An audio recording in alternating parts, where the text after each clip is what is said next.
This is very sick man. Please, sa mga botante ng Pasig, do not vote for candidates like this. Read what he said. This man is gross. Ito ang kalidad ng mga kandidato natin. Please lang po, mag-isip-isip kayo.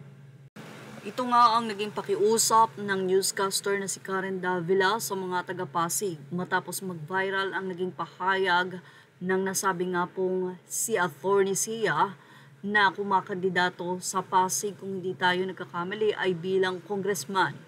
Anyway, sa kanyang pahayag, sinabi nito na sa mga taga-Pasig daw na single parent at mga nireregla pa minsan sa isang taon ay pwede siyang sipingan.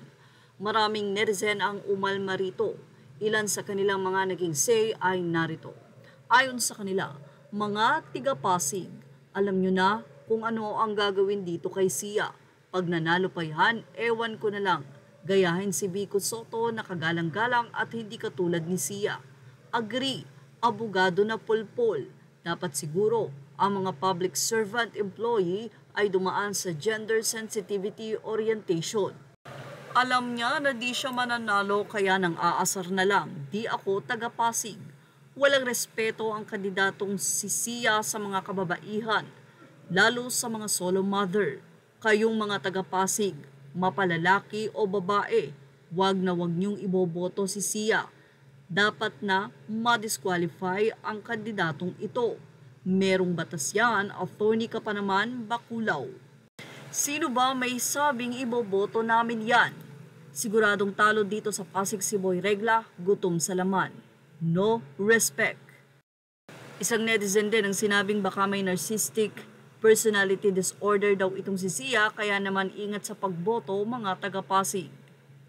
Say naman ng isang netizen, grabe walang respeto sa babae, mukhang nagpo-promote pa ito ng isang sakit.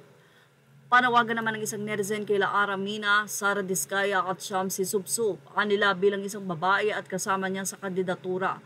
Paano nyo nagagawang manahimik sa ganitong kabastusan? Hindi lang ito simpleng biro. Malinaw na pambabastos sa dignidad ng mga kababaihan, lalo na ng mga solo parent. Ang pananahimik nyo ay pagtanggap at ang pagtanggap ay pagiging bahagi ng problema.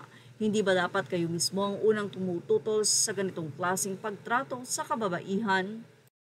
Well, ano kaya masisay dito nila Aramina at Shamsi Subsub na until now ay walang pahayag. Sa katunayan, isa si Aramina sa nabash dahil nga daw sa pagtawan nito sa nasabing mensahe ng attorney na ito. Yan ang ating showbiz snap update. Thank you for watching. Images are all credit to the rightful owners. Please like, share, and subscribe.